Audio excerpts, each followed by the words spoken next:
그 율법을 지키는 입장에서는 이 사람이 그 병 고침을 받는 게 중요한 게 아니라 안식일을 범했다라고 하는 것이 이제 문제가 되었던 거죠. 그래서 예수님을 이제 그것 가지고 공격을 한 거죠.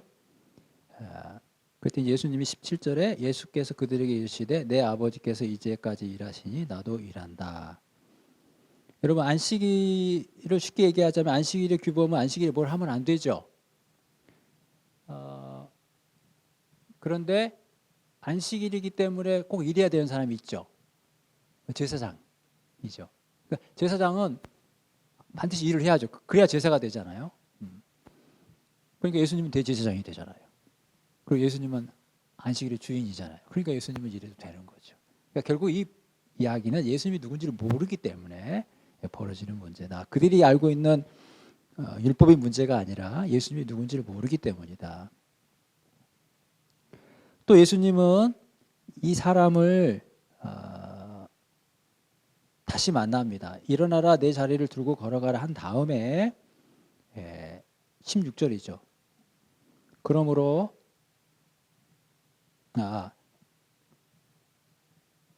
이제 이 일 때문에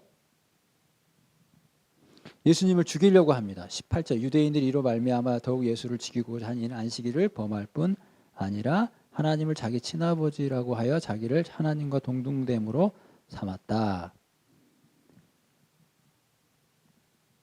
그리고 예수님께서 20절에 아버지께서 아들을 사랑하사 자기가 행하시는 것을 다 아들에게 보이시고 또 그보다 더 큰 일을 보이사 너희로 놀랍게 여기게 하시리라. 이런 본문 읽을 때 더 큰 일이 뭘까 궁금하지 않으세요? 더 큰 일이 뭘까? 그러니까 이제 우리가 이제 성경을 읽을 때 다 좋은 얘기잖아요. 이게 다 좋은 소리지 뭐 이러고 넘어가는 경우가 많거든요. 그러면 은혜를 이렇게 캐치할 수가 없어요. 그래서 의문점을 가지고 그걸 자꾸 이렇게 찾아내야 우리가 그 성경에서 주는 그 메시지를 들을 수 있거든요. 어렵지만 저도 궁금증을 가졌어요. 더 큰 일이 뭘까? 예수님께서 하나님께서 더 큰 일을 보이신다. 너희가 놀라울 정도로. 저도 이거 여기저기 많이 찾아봤지만 확실하게 여러분에게 이렇게 뭐다라고 말씀을 또 드릴 수는 없을 것 같아요. 그만큼 만만치가 않았어요. 그 말은 메모에 뒀다가 혹시 교회에서 목사님이 설교하거나 잘 들어봐라 하는 거죠. 그런데 성경 이해는 문맥이라고 그랬죠. 확실한 것은 21절이죠. 아버지께서 죽은 자들을 일으켜 살리신 같이 아들도 자기가 원하는 자를 살리느니라. 이 문맥에서 볼 수 있는 것은 아마도 예수께서 죽은 자를 살리는 것, 예수께서 자기가 원하는 자를 살리는 것이 더 큰 일 중에 하나가 아니겠는가라고 쉬운 말로 추측을 해도 여러분 틀리진 않을 거예요. 왜냐하면 성경은 문맥으로 해석하는 게 맞거든요. 자, 5장 24절은 아까 우리가 살펴봤던 내용이고요. 자, 25절에 보세요. 또 예수님이 이렇게 얘기합니다. 더 큰 일이 죽은 자를 살리는 거라고 할 수 있는 게 맞는 확률이 계속 그런 문맥으로 얘기한다는 거예요. 25절에 죽은 자들이 하나님의 음성을 들을 때가 온다는 거죠. 곧 이때라 듣는 자는 살아나리라 하는 거죠. 죽은 자들이 살아난다는 이야기. 그러니까 문맥으로 이해가 되겠죠. 그러면서 죽는 자들이 살아나는 거에 대해서 또 이런 얘기를 합니다. 28절에 무덤 속에 있는 자가 다 그의 음성을 들을 때가. 자, 음성을 듣는다는 말이 두 번 나와요. 25절, 28절. 근데 하나의 경우는 죽은 자들이 음성을 듣는 경우고 한 경우는 무덤 속에 있는 자가 음성을 듣는 경우. 무덤 속에 있는 자가 음성을 듣는 경우는 29절에 생명의 부활로 심판의 부활로. 이걸로 봐서는 이것은 종말의 부활인 것은 분명한 것 같아요. 그렇다면 25절에 죽은 자들이 하나님의 아들의 음성을 듣는 것은 어떤 의미일까요? 문맥으로 보면 진짜 무덤 속에 있는 자가 아니라 살아있으나 죽은 자. 이해하시죠? 예수 안 믿으면 죽은 자들이잖아요. 지금 예수님이 지금 죽은 자들에게 하나님의 음성을 들려주고 있는 거잖아요. 근데 그 음성을 듣는 자는 살아나게 될 거고 그 음성을 끝까지 거부하는 자는 구원을 받지 못하는 결과잖아요. 결국은 19절부터 29절까지 문맥을 보면 예수님께서 이 땅 가운데 오셔서 죽은 자를 살리신 내용이구나. 이렇게 읽으실 수 있다는 거죠. 제가 지금 뭐를 말씀드리려는지 이해하셨어요? 다른 성경을 볼 때도 괜찮습니다. 이렇게 문맥으로 이해하시려고 하면 성경을 그래도 벗어나지 않을 확률이 높아요. 그리고 또 한 가지 팁을 드리자면 우리가 영어 성경이나 헬라어 성경을 볼 수가 없잖아요.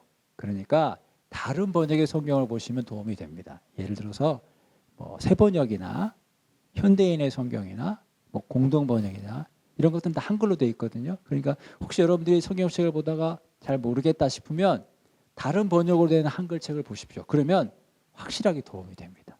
예.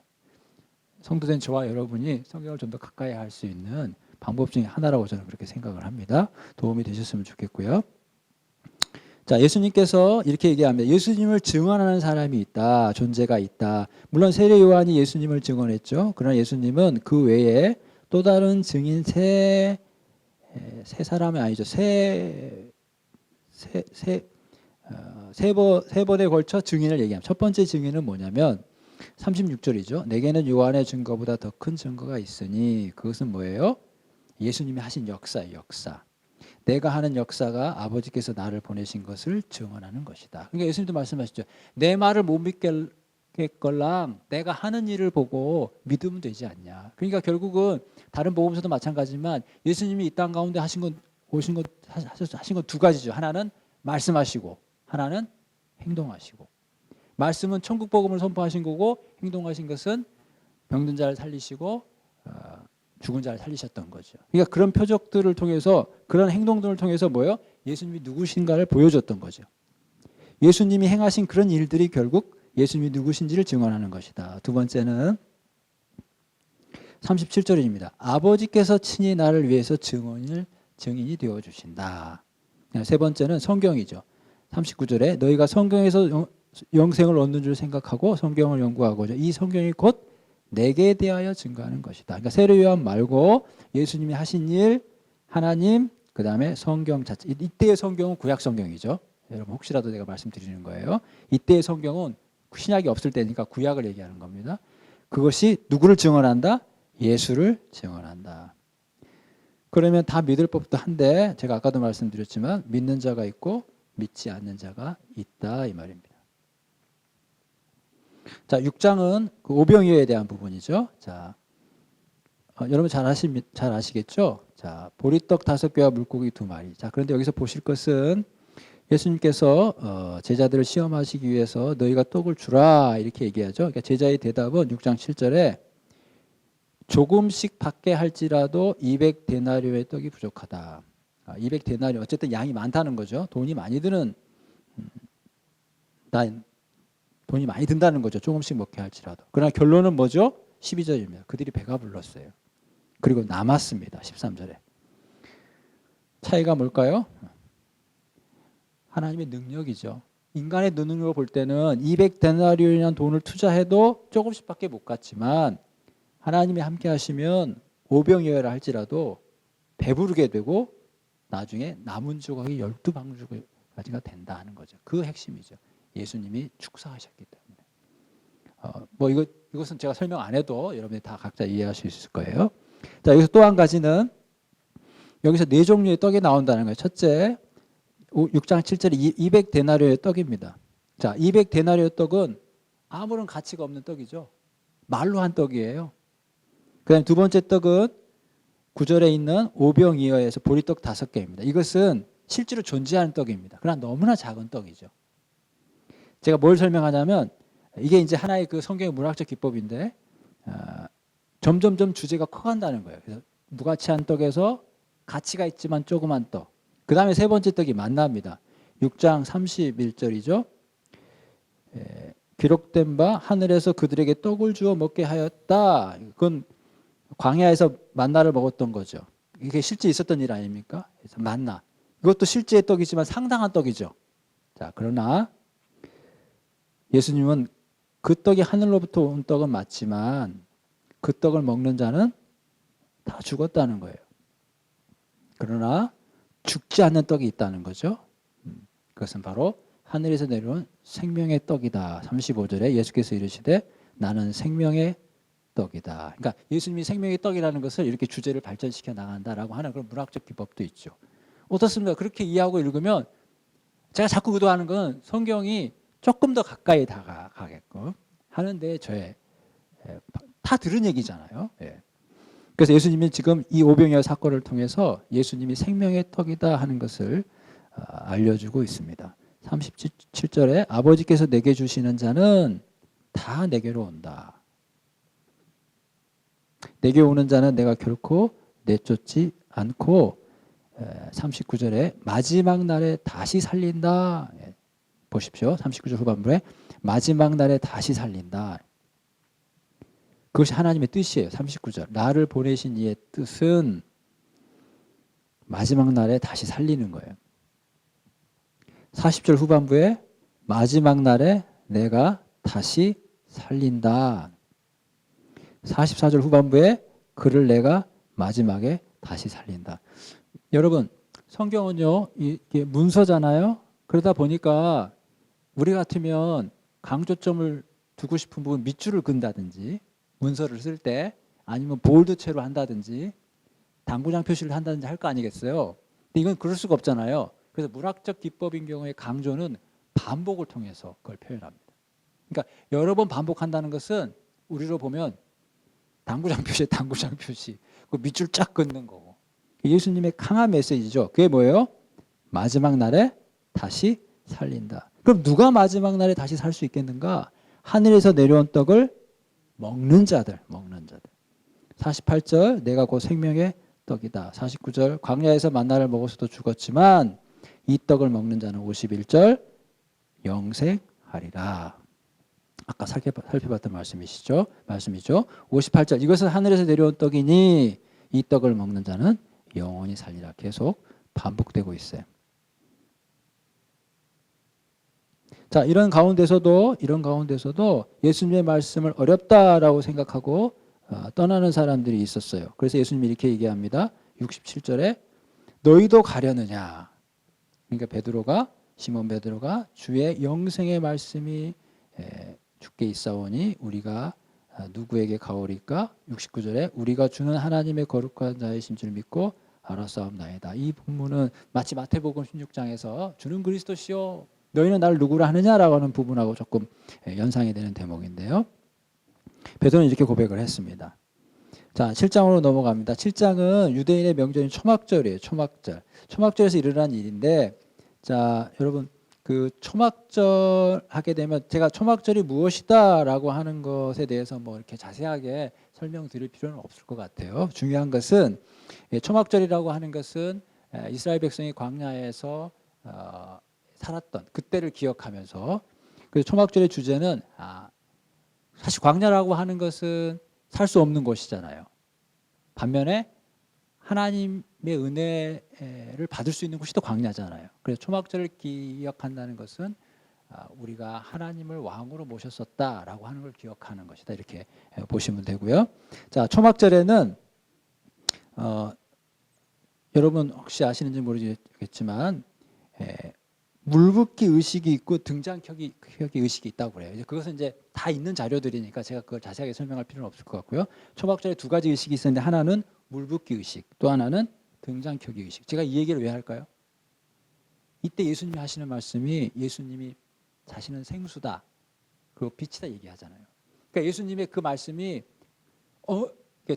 이렇게 생뚱맞은 게 아니라는 거예요. 그러니까 초막절에 지금 사람들이 물붓기를 하고 불을 켤 때 예수님이 너희가 물을 붓지 진짜 물은 나야 이렇게 설명하는 거고, 너희가 불을 켰지 진짜 빛은 나야 이렇게 설명했다는 거예요. 그건 아까 오병이어를 먹이면서 그 현장에서 다른 비유보다도 내가 생명의 떡이야 이렇게 얘기하는 거하고 일맥상통한 거죠. 그러니까 예수님은 어떤 상황에 맞추어서 예수님을 나타내셨다는 겁니다. 자, 초막절은 그런 배경을 가지고 이제 보시면 되고요.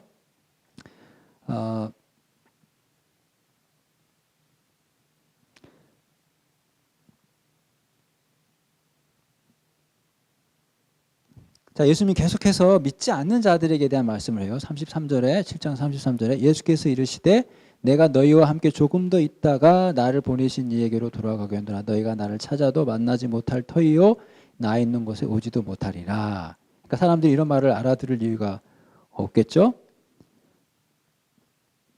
또 반복합니다. 36절에 나를 찾아도 만나지 못할 터이요 나 있는 곳에 오지도 못하리라. 자, 이제 좀 중요한 부분이 될 수 있는 건 명절 끝날에 있었던 거. 아까 말씀드렸던 명절 끝날에 뭐 하냐면 물 붓기 의식을 하거든요. 그때 예수님이 말씀하십니다. 누구든지 목마르거든 내게로 와서 마셔라. 나를 믿는 자는 성경에 이룬 것 같이 그 배에서 생수의 강이 흘러나오리라. 자, 중요한 것은 이 생수의 강은 39절에 그것은 믿는 자들이 받을 성령이다. 그러니까 예수님 배에서 뭐가 나온다? 성령이 나온다는 거죠. 그런데 그 가로에 이렇게 있죠. 아직 예수님이 영광을 받지 않았다. 예수님이 부활하지 않았기 때문에 성령이 아직 그들에게 계시지 않았다. 그럼 우리가 성경에서 실제로 예수님이 약속하신 성령이 언제 옵니까? 오순절날 오잖아요. 사도행전 2장 32절에 가게 되면 오순절날 예수님께서 하나님으로부터 받아 성령을 부어주시는 장면이 나오죠. 그러니까 결국 예수님이 영광을 받으신 다음에 성령이 우리 가운데 임한다 이거죠. 그걸 얘기하는 거예요. 자, 그런데 여기서 한 가지 말씀드리고 싶은 것은 예수님 배에서 물이 나온다라고 하는 이 부분인데 이게 넘기지 마세요. 요한복음 19장에 예수님의 그 십자가에 달린 장면을 볼 때 아까 봤어요. 그 군사가 예수님을 찌르잖아요. 그때 거기서 뭐가 나왔어요? 물과 피가 나왔죠. 이 부분은 요한복음에만 있어요. 그러니까 예수님의 그 물이 배에서 나오는 장면은 요한복음에만 있다고요. 그것은 바로 여기서 얘기한 예수님의 생수를 연상시킬 수 있는 그런 부분이고 계시록에 가게 되면 예수님이 성전이라고 그랬죠. 근데 그 성전에서 뭐가 나와요? 생수의 강이 나오잖아요. 이렇게. 그래서 그 강 주변에 그 생명나무가 있어서 열국을 살리는 열매를 맺잖아요. 그러니까 예수님은 성전이시고 성전제는 예수님에서 마치 물이 흘러나오듯이 뭐가 주어진다? 성령이 주어진다. 그 부분을 우리가 놓치지 말았으면 좋겠습니다.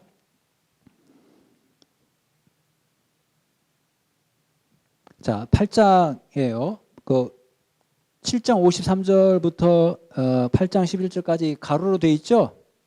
예. 그 왜 그럴까요? 예.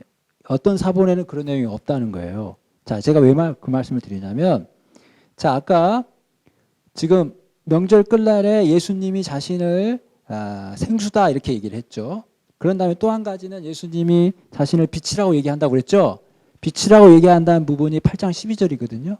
예수께서 또 이르시되 나는 세상의 빛이다. 그러니까 7장 53절부터 8장 11절까지는 삽입이 됐다는 거예요. 삽입이 마치. 그러니까 이게 문맥의 흐름에 안 맞죠. 그래서 가로로 쳤다고요. 그리고 이 가로로 친 거는 사본에 없는 데도 있다는 거죠. 그러니까 이건 참고로 보시되 이걸 빼고 읽어보라 이 말이죠. 그러면 예수님이 지금 초막절 끝날에 나는 생수요 나는 빛이다 이렇게 설명하셨구나라고 하는 것을 명확하게 들을 수 있다 그 말이거든요. 네. 제가 그 말씀 드리려고. 가늠하다 잡힌 여자에 대한 얘기는 여러분 다 아시는 얘기니까 한 가지 본다면 8장 11절이죠. 다 떠나고 나니까 예수님이 이렇게 얘기합니다. 나도 너를 정죄하지 아니하노니 가서 다시는 죄를 범하지 말라. 자, 이제 우리가 이게 9장에도 살펴보겠지만 9장에 날 때부터 소경된 자를 예수님이 고쳐줍니다. 자, 가늠하다 잡힌 여인을 어떻게 보면 예수님이 살려주죠.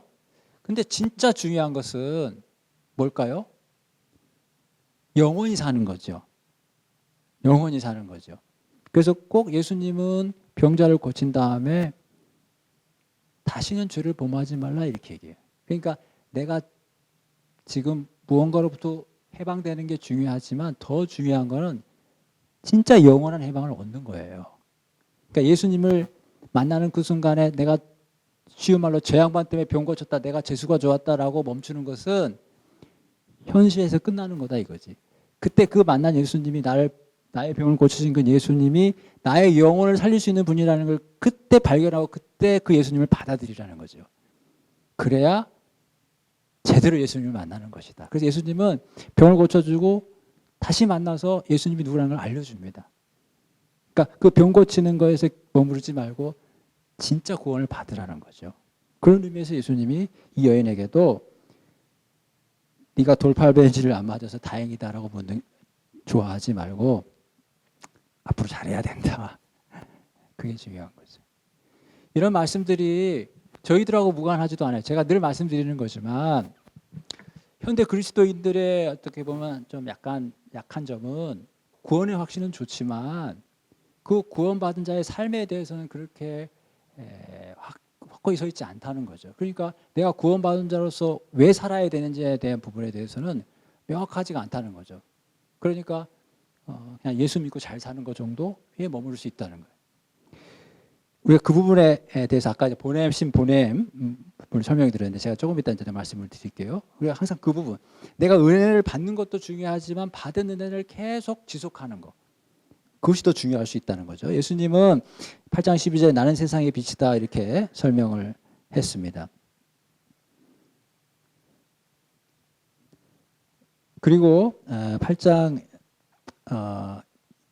21절에 보면 내가 가리니 너희가 나를 찾다가 너희 죄 가운데서 죽겠고 내가 가는 곳에는 너희가 오지 못하리라. 이렇게 계속 이렇게 말씀을 하시는데도 알지 못하는 거죠. 이 부분을 반복하고 있어요. 너희가 죄 가운데서 죽을 것이다. 오지 못할 것이다. 23절에 너희는 아래에서 났다. 세상에 속했다. 24절에 너희 죄 가운데서 죽으리라. 나를 믿지 않으면 너희는 죽는다. 자, 제가 지금 무슨 말씀 드리냐면 특별히 말씀 드리는 게 아니라 이걸 읽을 때 이렇게 똑같은 얘기가 반복이 되잖아요. 그건 귀담아 들어야 된다. 그 말씀을 드리는 거예요. 성경을 읽는 방법이라고 할까요? 예. 예수님은 정말 날 안 믿으면 너 정말 죽어. 이 얘기를 강하게 얘기한다는 거예요. 예. 예수님이 옆에 있다면 큰 소리로 얘기했다면 큰 소리로. 예. 좀 그렇게 받아들이고 읽으시면 좋다 하는 겁니다. 그런데 27절에 그들은 깨닫지 못해요. 예. 이렇게 이해한다면 우리가 믿음을 갖고 있다는 것이 또 얘기하지만 얼마나 큰 은혜고 특권이냐 하는 것을 우리가 알 수 있습니다. 31절에 예수께서 자기를 믿은 유대인들에게 너희가 내 말에 거하면 참으로 내 제자가 되고 진리를 알지니 진리가 너희를 자유롭게 하리라. 자, 이 부분도 마찬가지예요. 우리가 예수님을 믿고 제자가 돼요. 근데 여기서 머무르면 안 된다는 거예요. 그 제자로서의 계속 길을 가려면 뭐 해야 돼요? 계속 진리를 알아가야 된다는 거죠. 그러니까 그 주제가 계속 반복이 되고 이거는요 성경 전체가 가리키고 있는 겁니다. 믿음과 그 믿음 이후에 우리의 인내와 우리의 계명에 대한 순종.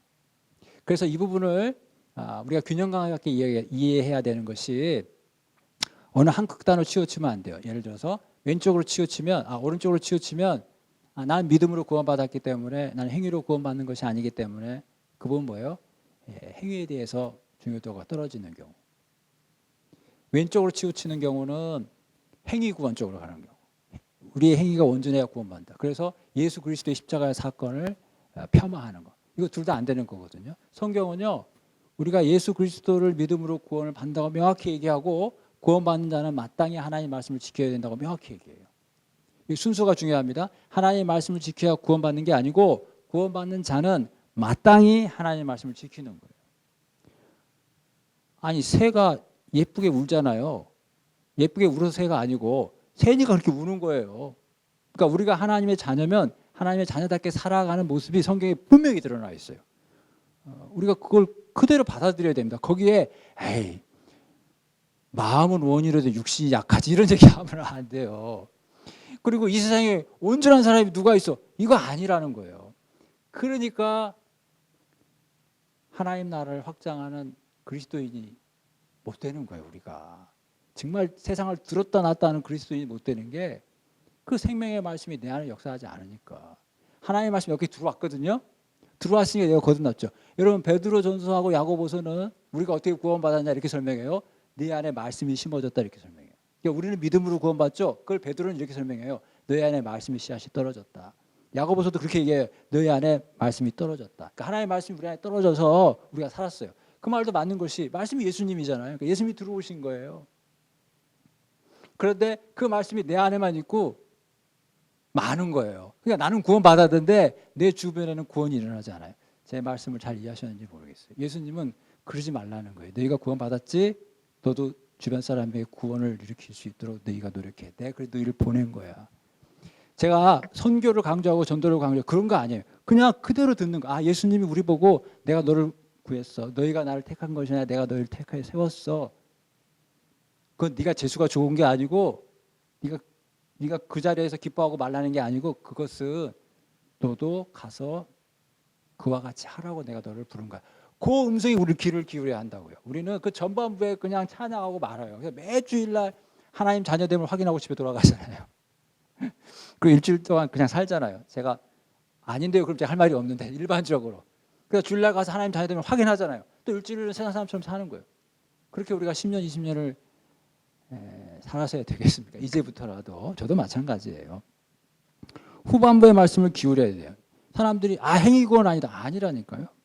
사과나무가 사과를 맺혀야죠. 그건 당연한 거예요. 사과나무가 맺혀서 사과나무인가요? 사과나무니까 사과를 맺는 거죠. 그렇게 이해하면 행위구원 그런 논쟁에 휘말리는 게 아니라 정확하게 우리가 말씀을 이해할 수 있어요. 우리는 은혜로 구원받습니다. 그리고 구원받은 우리는요. 시키지 않아도 하나님 말씀을 따라가게 돼 있어요.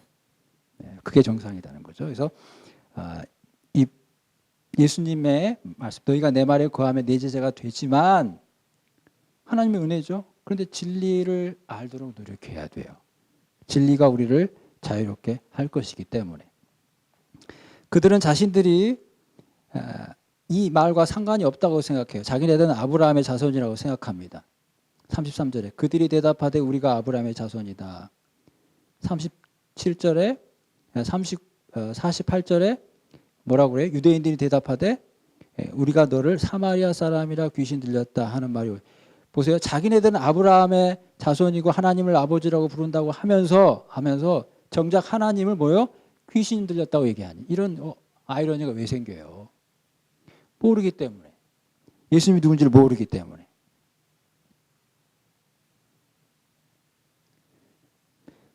어, 8장 55절 보겠습니다. 너희는 그를 알지 못하되 나는 아는. 내가 만일 알지 못한다면 나도 너희 같이 거짓말쟁이가 되리라. 나는 그를 알고 그의 말씀을 지킨다. 이거 빨간색이죠? 예수님 말씀. 예수님이 뭐라고 그래요? 예수님은 하나님을 안대요. 그럼 하나님 아는 사람 뭐예요? 말씀을 지킨대잖아요. 예수님도 그 말씀 하시고 그렇게 하셨다니까요. 그렇게 사셨어요. 그럼 우리도 예수님을 안다면 그 다음에 뒤따라오는 말이 뭐예요? 당연히 예수님의 말씀을 지키는 거죠. 여러분 하나님 우리를 사랑하시죠? 그에 대한 증거가 뭡니까? 그건 십자가예요. 우리가 죄인이 되었을 때 하나님께서 우리를 위해 주님께서 십자가에 못 박히심으로 우리에게 대한 자기의 사랑을 확증했다. 이렇게 로마서 5장에. 하나님이 나를 사랑하는가 뭘로 알 수 있다? 십자가를 지셨다는 걸로 알 수 있다는 거죠. 내가 일이 잘 안 풀려도 내가 원하는 대로 잘 뭐가 안 돼도 하나님이 날 버린 게 아니라 내가 십자가를 분명히 안다면 하나님이 나를 사랑하는 거예요. 그게 유일한 증거라니까요. 다른 증거가 없어요. 나한테 돈을 많이 줘야 하나님이 나를 사랑하는 증거가 아니라니까요. 그런 신앙은 이제 번영신학이라고 그러죠. 이제 그것은 이제 우리가 이제 좀 조심해야 되는데. 그럼 우리가 하나님을 사랑하는 증거는 뭘까요? 여기 나오잖아요. 계명을 지키는 거예요. 나의 계명을 지키는 자라야 나를 사랑하는 자니 나를 사랑하는 자는 내 아버지께 사랑을 받을 것이다. 나도 그를 사랑할 것이다. 다 요한복음에 있는 말씀이잖아요. 그러니까 이것이 행위구원을 얘기하지 않는 거예요. 마땅히 우리가 주님을 사랑한다면 주님의 말을 듣는 거죠. 이사님 사모님 사랑하니까 사모님 말 듣는 거죠? 네. 그거 당연한 거 아닙니까? 인간사도 그런데. 그래서 결국은 그들은 급기야는 59절에 그들이 예수님을 돌로 치려고 합니다. 이게 불신앙의 끝입니다. 불신앙의 끝은 결국 예수를 십자가에 못 박게 한 거죠. 자기를 살리러 온 사람을 자기를 살리러 온 사람을 죽이는 꼴이라니까요. 이게 불신앙의 무서움이죠. 자, 9장은 날 때부터 소경된 자, 아까 말씀드렸듯이 사람들은 그것을 보고 죄 때문이라고 생각해요. 9장 2절에 제자들이 물어 이르되 이것이 누구 죄 때문이냐. 우리도 이런 실수 많이 하죠. 교회 생활하면서. 어느 권사님이 다리가 부러졌다 그러면 뭘 잘못했을까? 그런 생각하시면 안 돼요. 절대 우리는 심판자가 아니에요. 예수님도 심판을 하나님께 맡기셨는데 우리가 누가 누구를 심판해요. 누가 봐도 그 사람이 잘못된다는 걸 알아도 그것은 그 징계의 몫은 하나님께 있는 것이지 우리에게 있는 것은 아니에요. 그럼 우리의 역할은 뭐예요? 원수까지 사랑하는 거죠. 예. 그게 우리의 몫이에요. 이들은 제가 드린 말씀 그런 오류에 빠졌어요. 누구 죄 때문에 저 사람이 맹인이 됐냐. 예수님이 말씀하시죠. 3절에 그 사람 죄 때문도 아니고 그 부모의 죄 때문도 아니다. 다만 하나님의 하시는 일을 나타내고자 합니다. 그래서 예수님이 그 사람을 고쳐주죠. 실로암 못에 가서 씻으라. 9장 7절에. 그래서 이 사람이 이제 눈이 떠졌어요. 구걸하던 자예요. 눈이 떠졌어요. 그래서 묻습니다. 어떻게 해서 눈이 떠졌냐? 9장 10절에. 그랬더니 11절에 예수라는 그 사람이. 자, 이 사람도 아까 4장의 사마리아 여인하고 비슷해요. 잘 보세요. 예수라는 그 사람이 자기한테 진흙을 이기면서 실로암 가서 씻으라 해서 씻었더니 보게 됐다. 팩트를 그대로 얘기하죠. 예수라고 하는 사람이 말을 했고 그대로 했다. 근데 문제가 되는 것은 그날이 안식일이에요. 14절에. 안식일이었어요. 그러니까 또 가만히 있겠어요. 바리새인들이. 16절에 바리새인 중에 어떤 사람은 이 사람이 안식일을 범했다. 그러니까 이 사람은 하나님께로 온 사람이 아니다. 반면에 어떤 사람은 글쎄 그 사람이 죄인인지 모르겠지만 표적을 보니, 그죠? 하는 일을 보니 그래도 있지 않아? 그 사람이 하나님으로 도지 않고서 어떻게 표적을 행하겠는가. 이렇게 두 패가 갈랐어요. 그래서 그들 중에 분쟁이 있었습니다. 그래서 당사자를 불러요. 17절에. 다시 묻습니다. 너는 그를 어떠한 사람이라고 하냐? 그 사람이 대답하기에 선지자다. 아까 수가성 여인하고 비슷하죠? 그 사람이었다가 이제 선지자로 바뀌었어요. 참, 제가 아까도 이 불신앙의 끝은 참 참담함이라고 그랬는데, 그럼 이쯤 되면 좀 믿으면 좋잖아요? 부모를 부릅니다. 부모를. 18절에 그가 맹인으로 있다가 보게 된 것을 믿지 않고 이제 부모를 불러요. 그러니까 뭔가 아니라는 거죠. 끝까지 아니라는 걸 찾고 싶은 거예요. 자, 12장 끝에 가게 되면 마지막 그 예수님의 말씀이 이사야 말씀이거든요. 그때 그 마음이 완악해서 하나님의 말씀을 듣지 못한다는 대목이 나와요. 그거와 똑같아요. 이들의 마음이 완악하기 때문에 어떤 증거를 대도 믿지 않아요. 믿지 않을 핑계를 계속 찾는 거예요. 부모한테 물었습니다. 근데 부모가 뭐라 그래요? 얘기 잘못했다가는 22절에 출교 당할까 봐 그가 다 컸으니까 그 사람한테 물어보라고 그러죠. 그러니까 그 사람한테 물어봅니다. 24절에 두 번째 불러요. 그러면서 하는 말이 네가 눈을 떴다면 하나님께 영광을 돌려야지 왜 그 사람을 네가 그렇게 얘기하냐. 그러니까 25절에 참 이상하다. 그 사람이 누군지는 내가 뭘 분명한 것은 내가 아는 것은 내가 맹인이었다가 지금은 본다는 것이다. 왜 자꾸 나한테 물어보냐. 당신들도 그 사람에 관심이 있어? 당신도 그 사람 제자가 되고 싶어? 27절 그러니까 28절 그들이 욕을 하죠. 너나 그 사람 제자 되라. 우리는 모세의 제자다. 참 아이러니해요. 아까 예수님이 모세의 율법을 알았더라면 그러지 않았을 거라고 얘기했는데 왜 이들은 모세의 제자라고 자칭하면서 예수님의 제자는 되지 못할까요? 여러분 이게 우리 얘기도 됩니다. 우리가 예수님의 제자라고 하면서 진짜 제자가 되지 못할 수도 있는 논리와 똑같아요. 제가 누차 강조하는 겁니다. 이것은 제가 앞으로 이 시간에 공부를 한다면 계속 주제 중에 이게 성경 전체의 주제이기 때문에 그래요. 믿음과 그에 걸맞는 행함. 이것은 반드시 우리가 둘 다 취해야 되는 겁니다. 어느 한쪽도 포기해서는 안 되는 것이에요. 왜냐하면 성경이 그렇게 얘기하기 때문이죠. 이 사람이 답답했던지 이렇게 얘기해요. 32절에 창세 이후로 맹인으로 난 자의 눈을 뜨게 했다는 내가 듣지 못했는데 이 사람이 하나님께로부터 오지 않았으면 어떻게 이런 일을 할 수 있냐 이 말이죠. 그때 34절에 바리새인들이 자기를 가르치려 든다고 막 화를 내면서 쫓아버리죠. 자, 이렇게 해서 에피소드가 끝났어요. 자, 그런데 자, 35절입니다. 예수께서 그들이 그 사람을 쫓아냈다 하는 말 들었어요. 자, 그리고 그를 만났습니다. 자, 이 부분이에요. 자, 제가 아까 말씀드렸죠? 예수님은 진짜 구원의 길을 열어주기를 원해요. 그래서 여기서 그를 만났다는 게, 자, 보세요. 우연히 지나가다 만난 게 아니에요. 이것은 마치 예수님이 내가 수가성의 여인을 만나야 하기 때문에 그렇게 꺼려하는 사마리아 땅을 일부러 갔던 것처럼 이 본문은 예수님이 그를 찾았다는 거예요. 일부러. 의지를 가지고. 왜요? 예수님이 누군지를 알려주려고. 왜요? 그 사람한테 구원을 주려고. 그래서 그를 만났어요.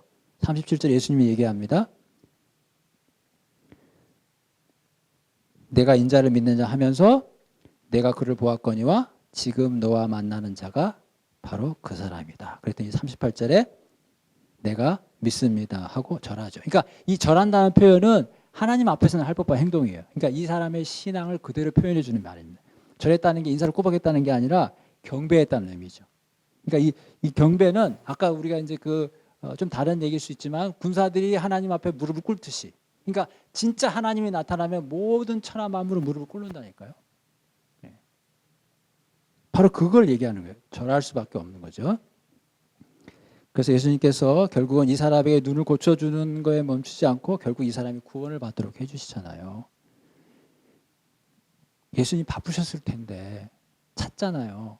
사람들이 쳐다보지 않은 구걸했던 사람이니까 맹인이잖아요. 우리가 연상되잖아요. 수가색의 여인, 전에 남편이 5이고 지금 있는 남편도 아니라고 하잖아요. 누가 거들떠보기나 해요? 그러나 예수님은 자기의 잃어버린 양을 찾는다 이 말이에요. 우리가 예수님을 믿는다면 우리는 찾은 바 된 사람이죠. 얼마나 고맙습니까? 우리가 예수님을 찾아간 게 아니라니까요. 예수님이 우리를 찾아왔지. 주일날 우리가 걸어가지만 교회 앞에 우리 발로 걸어가지만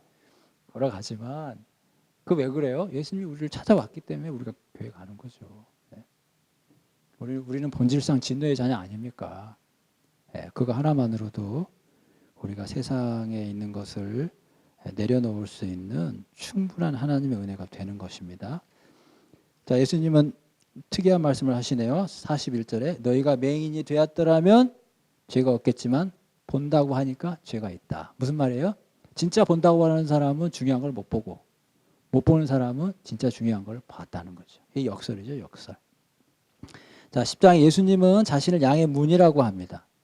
먼저 10장 2절에 예수님은 이제 먼저 양을 이렇게 얘기하죠. 자기 양은 자기의 음성을 안다. 10장 4절이죠. 그래서 그의 음성을 알고 그를 따라간다는 거죠. 이게 당연한 거라는 거예요. 우리가 예수님의 양이면, 제가 자꾸 얘기하는 잔소리 같습니까? 예수님의 양이면 우린 예수님의 음성을 듣고 따라간다니까요. 안 따라가는 게 문제인 거죠. 안 따라가는 게 부자연스러운 거예요. 우리가 성령 충만한 거 특별한 게 아니고요. 그게 정상이라는 거예요. 저도 마찬가지입니다. 제가 늘 성령 충만했다 이게 아니라 성령 충만한 게 특별한 게 아니고요. 성령 충만한 게 정상이고 성령 충만하지 않은 게 이상한 거라고요. 이상한 거라니까. 양은 따라가게 돼 있다는 거예요. 따라가지 않는 것은 타인의 음성을 모르니까 따라가지 않죠. 오히려 도망가죠. 5절에. 자, 예수님은 7절에 양의 문이다 이렇게 얘기해요. 9절에 문이기 때문에 누구든지 나로 말미암아 들어가면 구원을 받고 들어가면서 나가면서 꼴을 먹는다. 여러분 양의 문이에요. 아침에 문이 열립니다. 양이 나오겠죠. 막 방목을 해요. 생활해요. 해가 떨어져요. 다시 들어가겠죠. 문으로 들어가요. 제가 이거 가지고 설교하는 건 아니지만 우리가 양이에요. 그럼 오늘 아침에 예수님의 문을 통해서 시작을 하는 거예요. 예수님의 문과 함께. 그리고 하루를 마감할 때 다시 예수님 문으로 들어오는 거라니까요. 그러니까 우리가 양이라면 우리의 삶은 늘 주님과 함께 뗄래야 뗄 수 없는 관계라는 거예요. 더불어 예수님은 선한 목자로 표현합니다. 왜 선한 목자로 표현하죠? 10장 11절에 선한 목자는 양들을 위해서 목숨을 버리잖아요. 그러니까 결국 예수님은 양들을 위해서 죽으러 왔다는 거예요. 15절에 나는 양을 위하여 목숨을 버리노라. 17절에 내가 내 목숨을 버리는 것은, 자, 두 번 나오는 것은 강조라니까요. 나는 정말 내 양을 위해서 죽으러 왔다는 거예요. 18절에 이것은 누가 날 빼앗아 가는 게 아니고 내가 스스로 버린다. 스스로 버린다. 나는 버릴 권세도 있고 다시 얻을 권세도 있다. 이게 무슨 말이에요? 십자가 안 질 수도 있었다는 거죠. 그러나 예수님은 자원해서 지셨다는 거예요. 그 고통을. 그러니까 이제 우리가 그런 부분들을 많이 묵상을 해야 돼요. 그래야 우리의 삶이 조금 예수님을 닮아가요. 그러니까 이런 거 있죠. 내가 안 한다고 해서 비난받지 않아요. 그죠? 그러나 안 해도 되지만 예수님을 본받는다면 해야 되는 게 있다고요. 그건 제가 뭐라고 말씀을 못 드려요. 왜냐하면 다 각자 처항이 다르니까. 여러분 아시잖아요. 제가 만 원 헌금할 수 있어요. 근데 5천 원 해도 돼요. 누가 뭐라고 그럴 사람 없어요. 근데 자기는 알아. 만 원까지 할 수 있다는 거. 아시잖아요. 그거예요. 그런 거라는 거죠. 예수님은 안 할 수도 있어요. 근데 우리를 위해서 했어요. 목숨까지 내놓았습니다. 근데 우리가 지금까지 살면서 누구를 위해서 우리 목숨 내준 적은 없고 앞으로도 그럴 일은 없잖아요. 그래봐야 내 주머니에 있는 재물을 내놓는 정도겠죠. 네. 근데도 우리는 아직 훈련이 많이 안 돼 있잖아요. 그래서 종교개혁자 마틴 루터는 진정한 회개는 지갑이 회개를 해야 된다 그런 말 한다고 좀 많이 들어보셨잖아요. 교회에서. 네. 지갑이 회개해야 참된 회개다. 예수님은 선한 목자라고 말씀을 하십니다. 자, 예수님은 또 양에 대해서 이렇게 얘기해요. 27절입니다. 10장 27절. 내 양은 내 음성을 듣는다. 나는 그들을 안다. 여러분 이 말씀도 그렇죠. 참, 예수님이 나를 알다는 거죠. 저와 여러분을 알고 있다는 거예요. 우리는 예수님 왜 내 기도를 들어주지 않느냐고들 원망하는 경우가 많지만 예수님은 우리의 사정을 다 안다는 거예요. 그리고 우리는 그런 예수님을 따라간다는 거죠. 이게 진정한 목자와 양의 관계. 내가 너희 안에, 너희가 내 안에. 그리고 예수님은 그들에게 영생을 주세요. 28절에. 그리고 그 영생을 빼앗을 자가 없어요. 여러분 계시록을 보게 되면 여러 가지 복이 나오죠. 이기는 그에게는 그 생명체의 이름을 기록하게 해주겠다. 내 하나님 성전에 기둥이 되게 해주겠다. 다 예수님이 주시는 그 예수님의 말씀이거든요. 그것도 빨간색으로 되어 있어요. 우리의 구원은 영원합니다. 절대 변치 않아요. 그러면 한 번밖에 없는 이 땅 가운데 이 신앙인의 삶 어떻게 살아야 할까요? 한번 곰곰이 생각해 보시면 좋을 것 같아요. 우리를 향한 기회라니까요. 오해하지 마세요. 내가 널 구원했으니까 너도 나를 위해서 뭔가를 내놔야지. 여러분 자식이 부모님 뭐 드세요 하게 되면 부모가 아이고 내가 키워놔서 일당 챙기네 그런 생각합니까? 안 그래요. 그 마음을 보고 능력만 된다면 배나 갚아주려고 생각하죠. 물론 그때 주면 자존심이 상하니까 마음속에 챙겨두죠. 내가 언젠가는 내가 10배로 내가 챙겨서 돌려줘야지. 이런 생각하는 게 부모의 마음이잖아요. 여러분 우리가 하나님께 뭔가를 드린다고 하는 것이 하나님께서 우리를 구원한 것에 대한 대가로 드리는 게 아니지 않습니까? 드릴 수 있다면 그것이 오히려 우리에게 큰 축복 아니겠어요? 그럴 수 있는 사람이 된 거니까. 자, 그러나 사람들은 또 예수에 대해서 이제 나와 아버지는 하나이다라고 10장 3절에 얘기하니까 10장 31절에 유대인들이 또 돌을 치려 하죠. 결국엔 나중에 십자가에 못 박기까지 하게 되죠. 자, 39절입니다. 그들이 다시 예수를 잡고자 했지만 예수님이 벗어나갔어요. 왜요? 때가 안 됐기 때문에. 예수님이 때가 되면 스스로 십자가를 지십니다. 아직은 때가 되지 않았어요. 성경은 42절에 많은 사람이 예수를 믿었다 그렇게 표현하고 있습니다. 시간이 좀 갔지만 11장 조금 더 해볼게요. 11장은 죽은 나사로 살리는 장면이죠. 자, 똑같이 얘기합니다. 11장 4절에 예수께서 이 병은 죽을 병이 아니라는 거예요. 하나님의 영광을 위하고 하나님의 아들이 이로 말하여 영광을 받아요. 자, 좀 결론적인 얘기지만 여러분 이 죽은 나사로가 살죠. 자, 나사로 입장에서는 좋아요, 나빠요? 좋죠. 살았잖아요. 물론 다시 죽겠지만 그래도 살았잖아요. 그래서 이 땅 가운데 삶을 더 삽니다. 은혜를 받은 거죠. 자, 은혜를 받았는데 자, 12장을 볼까요? 12장 9절에 이렇게 살았으니 죽은 자가 살았으니 많은 사람이 예수를 믿었겠죠. 12장 9절에 유대인의 큰 무리가 예수께서 여기 계신 줄 알고 이는 예수만 보기 위함이 아니요 죽은 자 가운데서 살리신 나사렛을 보고 야, 저 사람이 죽었다 살아난 사람인가? 아이고 피부도 똑같네. 이렇게 보러 왔다는 거죠. 그럼 그 가운데서 물론 다 믿었는지 모르겠지만 그걸로 인해서 죽은 나사로가 살아났다는 것 때문에 예수 믿는 사람이 있을 수 있어요, 없어요? 있지요. 그러면 나사로가 살아난 것이 유의미하죠. 나사로 입장에서도 보람이 되죠. 자, 근데 이게 웬일인가요? 그 다음 절 보세요. 10절. 12장 10절. 대제사장들이 뭐라고 돼 있어요? 나사로까지 죽이려고 한대잖아요. 애껏 살았는데 또 누가 날 죽이려고 한다. 이게 지금 뭡니까?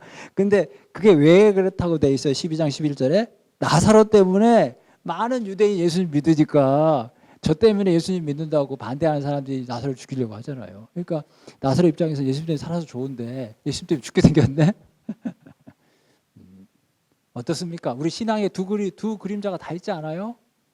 양과 음이 다 있지 않습니까? 내가 예수님 믿고 좋은 것도 있지만 예수님 믿는 것 때문에 어찌됐든 남들이 볼 때는 불이익이라고 하는 게 있을 수 있잖아요. 근데 결론은 뭐예요? 우리가 그런 부분을 그렇게 생각해서는 안 된다는 거죠. 당연히. 예수님과 함께 영광에 참여하려면 어디에도 참여해야 돼요? 고난에도 참여하는 거예요. 십자가를 져야 부활하죠. 네. 제가 또 얼마 전에 사장님하고 대화 나눈 얘기지만 고난은 내게 유익이라 그래. 저게 고난이 유익이죠. 그러나 어쨌든 쉽지만은 않아요. 그러나 분명한 것은 어쨌든 그것이 다 우리에게 주어지는 신앙의 한 여정인 것만큼은 사실이에요. 그런 부분도 어떻게 이해해야 되냐. 그게 이제 지혜문에서 가르쳐 주는 건데 그건 다음에 하도록 하고. 여하튼 분명한 것은 제가 나사로 에피소드를 통해서 얘기를 해주는 거예요. 애껏 살았더니 남들이 날 죽이려고 한다. 너무 우습기도 하고. 다시 이제 11장으로 돌아와요. 자, 그래서 나사로가 이제 죽은 걸 이제 살리러 갔죠. 여러분들 다 읽어보셨으니까. 왜 그랬을까요? 11장 15절이에요. 이는 너희로 믿게 하려 함이라. 예수님은 끝까지 모든 것이 어디에 있어요? 자기 제자들을 살리고 그들에게 믿음을 주기 위함이에요. 그리고 예수님께서 아까 설명했듯이 마르다에게 얘기하죠. 나는 부활이요 생명이다. 영원히. 이때 이 말을 들었어도 이 마르다는 이걸 알았던 것 같아요. 그렇게 얘기하죠. 11장 24절에 마지막 날 부활에는 내가 살아난 걸 안다. 그러니까 신앙이 있었어요. 그죠? 근데 예수님은 지금 산다는 거예요. 여러분 이 부분 한번 잘 생각해 보시면 좋겠어요. 우리도 예수 믿고 하늘나라 간다는 거 알아요. 그리고 나중에 부활한다는 거 압니다. 그런데 내가 지금 죽지 않는 생명력을 갖고 있다는 걸 한번 좀 묵상했으면 좋겠어요. 그리고 내가 이미 부활에 참여했다라고 하는 것 좀 한번 잘 생각해 보면 좋겠어요.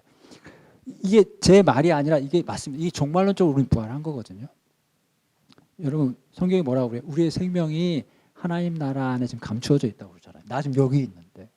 이건 우리 인간의 넓이를 이해할 수 없는 거죠. 시간과 공간을 초월하는 문제니까. 분명한 것은 우리가 지금도 부활에 참여하고 있다라고 하는 것을 알아야 된다. 마르다는 알았어요. 언젠간 부활하기. 아니, 예수님 지금 부활하지. 그래서 아까 설명드렸죠. 믿는 자는 죽어도 살겠고 살아서 믿는 자는 영원히 죽지 않는다. 그래서 돌을 옮겨 놓으라고 하죠.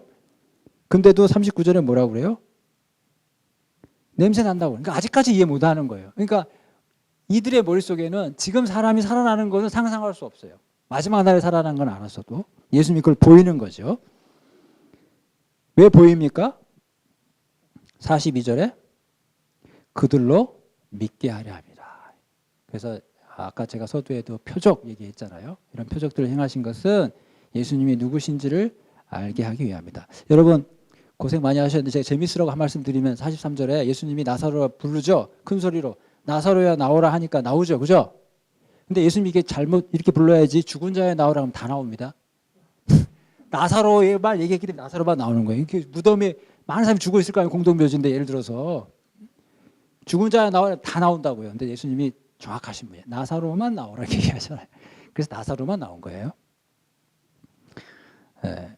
재미 별로 없으셨나요? 근데 여러분 제가 이것은 뭐 이렇게 감정적으로 하려는 게 아니라 실제로 제가 지금 문맥에서 설명드리는 거예요. 예수님은 자기 양의 이름을 다 안다고 그랬죠. 그러니까 수많은 기독교인들이 많은데 다 알겠나? 예수님은 안다니까요. 그래서 자기 백성의 이름을 부른다고 이렇게 나사로야 하는 것처럼 저와 여러분들이 예수님을 믿는다면 우리들의 이름을 부른다고요. 이렇게 실제로. 그것이 우리에게 참 구원자 되신 예수님이시다 하는 것을 제가 한 번 더 말씀을 드리고 싶어요. 자, 이게 점점 끝으로 갈수록 예수 믿지 않는 자들의 예수님에 대한 반항은 점점 거세집니다. 그래서 예수를 죽이려고 모의한다 이렇게 얘기하죠. 53절에 이날부터는 그들이 예수를 죽이려고 해요. 여러분 그래서 결국 이제 13장으로 넘어가면서부터 이제 십자가를 지러 가는 거 아니겠어요? 그리고 아까 55절 말씀은 제가 드렸고, 자 12장에 12장까지만 할게요. 12장에 엿새 전에 이렇게 설명하고, 자 여기서 그 마르다와 마리아가 나오는데 마리아가 향유를 붓잖아요. 자 근데 여러분 발견했는지 모르겠지만, 자 12장에서 마리아가 예수의 발에 향유를 붓잖아요. 근데 아까 11장에 2절에 보세요. 이 마리아는 향유를 주께 붓고 머리털로 주의 발을 닦던 자다. 여러분 나사로가 죽었다 살아나온 게 먼저예요? 마리아가 향유를 부은 게 먼저예요?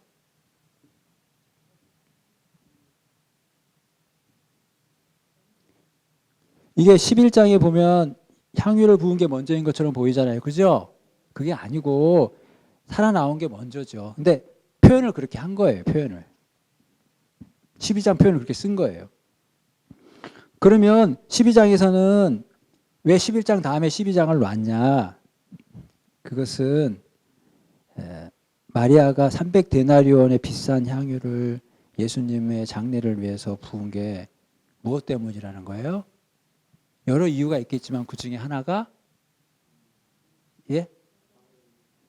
장례 말고, 그렇죠. 자기 오라버니 살려줬잖아요.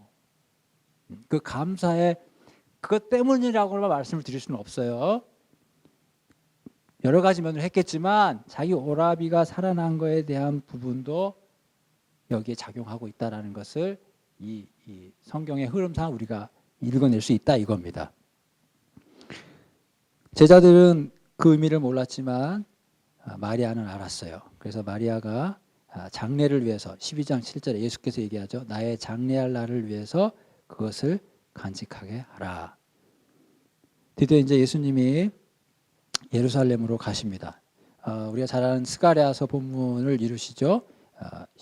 12장 15절에 나귀 새끼를 타고 오신다 함과 같더라. 이런 모든 부분들은 나중에 영광을 얻으신 이후에 예수께서 기록된 것임과 예수께 이같이 한 것임이 생각났다 이렇게 했죠. 영광을 받은 후에 생각나는 이유가 뭘까요? 여러분 왜 영광을 얻은 다음에 이 의미들이 발견돼요?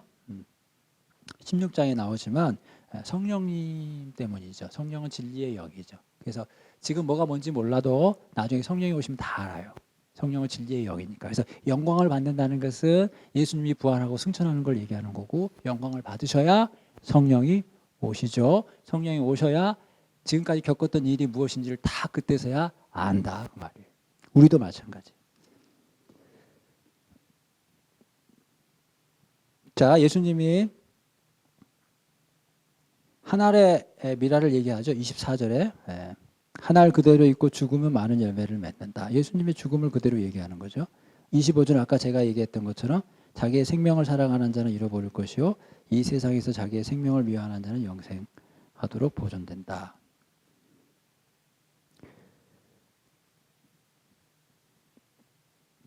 자, 13절입니다. 이제 이 세상에 대한 심판이 이르렀으니 이 세상의 임금이 쫓겨나리라. 이 세상의 임금이 쫓겨나게 되면 어떻게 되죠? 32절에 내가 땅에서 들리면 모든 사람을 내게로 이끌겠노라. 예수님의 십자가 사건은 사탄을 결박하는 일이에요. 예수님이 십자가를 지심으로 사탄이 결박되고 이제 모든 사람을 내게로 이끌어 오게 돼요. 이제 이 부분이 다른 복음서에서 어떻게 설명합니까? 예수님이 귀신 들린 자를 쫓아내죠. 그러니까 귀신 들린 자, 귀신을 잡고 있는 사단을 쫓아내죠. 그러니까 사단을 결박하니까 그들이 쫓겨나는 거거든요. 그러니까 이제 이런 부분들이 이제 계시록에 이어지게 되면은 예수님의 그 십자가 사건으로 말미암아 사탄이 쫓겨나게 되는 거고 이제 이 땅 가운데 교회의 시대가 열린다. 이제 그렇게도 설명을 하게 됩니다. 결국은 사탄을 세력을 결박했기 때문에 이제 하나님께서 모든 사람을 자기로 이끌어 오는데 이제 아무런 지장이 없죠. 자, 그러면 이렇게 얘기하면 이게 무슨 소린가 싶죠? 왜냐하면 우리하고 무슨 관계가 있겠냐 싶잖아요. 만약에 이렇지 않으면요, 우리가 전도에도 열매가 없는 거예요, 사실은. 이해하시겠어요? 이런 일이 벌어졌기 때문에 우리가 전도하니까 열매가 생긴다 이 말이에요. 사탄을 결박했기 때문에 이제 하나님의 나라가 확장하는데 장애물이 없어요. 추수할 때가 왔다니까요. 그래서 이제 마음껏 추수하라고 우리한테 기회를 줬다고요. 왜? 예수님이 판을 다 까놨다 이 말이에요. 근데 우리가 그걸 잘 몰라요. 전도하는 것조차도 힘들어요. 뻘쭘뻘쭘 되고. 이미 그 판을 다 깔았는데 그 열매를 다 거둘 수 있는데 우리가 그걸 못 하는 거예요. 안타까운 거죠. 그래서 기도하라고 그래요. 하나님 아버지 추수할 일꾼을 보내달라고. 일꾼이 부족하다고. 하나님이 지금 그 부분에 지금 방점을 찍고 있는 거예요. 여러분, 저와 여러분이 그 부분에 지금 우리가 서 있다라는 것을 꼭 좀 이해하셔서 뭐 지금까지도 잘 해왔지만 우리에게 주어진 이 생명 살리는 일, 전도하는 일이 우리에게 주어진 특권이다 하는 것을 꼭 이해했으면 좋겠어요. 그것을 위해서 예수님이 판을 깔기 위해서 십자가를 졌다니까요. 그러니까 십자가를 지님으로 그 길을 열었어요. 우리가 그 길을 가면 된다니까요. 자, 이제 끝부분에 가면서 어떻게 보면 지금까지 예수님이 여러 가지 표적을 보여주시고 말씀하셨는 것에 대한 결론에 해당돼요. 그게 37절입니다. 12장 37절. 이렇게 많은 표적을 그들 앞에 행하셨으나 그들이 그를 믿지 않는다. 이 말. 이렇게 많은 표적을 했지만 안 믿는다는 거예요. 그래서 선지자 이사야의 말을 인용해요. 39절. 그들이 능히 믿지 못한 것은 이 때문이니 곧 이사야가 말했을 때 40절에 그들이 눈이 멀고 그들의 마음이 완고했다는 거죠. 그래서 눈으로 보고 마음으로 깨닫고 깨달을 수가 없고 눈으로 보지 못하고 마음으로 깨닫지 못했다는 거예요. 그러나 42절에 그러나 관리 중에 또 믿는 자가 많았다 이렇게 얘기하죠. 그러나 그들 중에 어떤 사람은 출교를 당할까 두려워했어요. 여러분 42절에 나온 그 대표적인 인물이 누군지 아세요? 우리가 봤는데 네? 니고데모 그리고 뒤에 나온 아리마대 요셉. 이 사람은 요한복음 처음에 나타났다가 끝에 나타나요. 처음에 나타났다가 예수님 만나고 여기 있는 것처럼 출교를 당할까 무서워 떨어져 살다가 거기 나와 있는 것은 43절에 사람의 영광을 하나님의 영광보다 더 사랑하다가 나중에 예수님 죽을 때 장사하러 와요. 그래도 안 오는 것보다 낫죠. 제가 무슨 말씀 드리는 것 같아요? 그래도 안 오는 것보다 낫죠. 그러나 계속 예수님을 따라가는 게 더 낫죠. 그러니까 우리가 예수님을 믿었잖아요.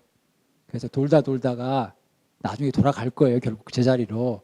그거보다는 돌지 마시고 예수님 따라 쭉 한결같이 따라가면 그게 얼마나 좋겠냐. 제가 그 말씀을 드리는 겁니다. 자, 12장 44절, 55절 그 제목이 있는 것처럼 마지막 날과 심판. 사실 이 부분은 어떻게 보면 지금까지 얘기한 모든 결론이에요. 그것은 뭐냐면 44절에 나를 믿는 자는 나를 보내신 이를 믿는 것이다. 그리고 50절에 그의 명령이 영생이다. 이렇게 해서 표적의 책이 끝났습니다. 이제 13장부터 마지막 장까지는 제가 아까 구조를 말씀드렸다시피 이제 예수님께서 이렇게 제자들에게 고별 설교를 하시고 이제 십자가를 지시는 대목이 남아 있어요. 제가 역시 경험이 없는 것이 저는 3시간으로 다 할 수 있다고 생각했는데 제가 뭐 리허설을 한 사람도 아니고 또 제가 편안하게 했기 때문에 시간 조절이 안 돼가지고 절반밖에 못했네요. 그래서 다음번에는 마지막 후반부를 하겠습니다. 그리고 혹시 시간 되시면 학개스가랴 말라기도 읽어보시면 좋을 것 같습니다.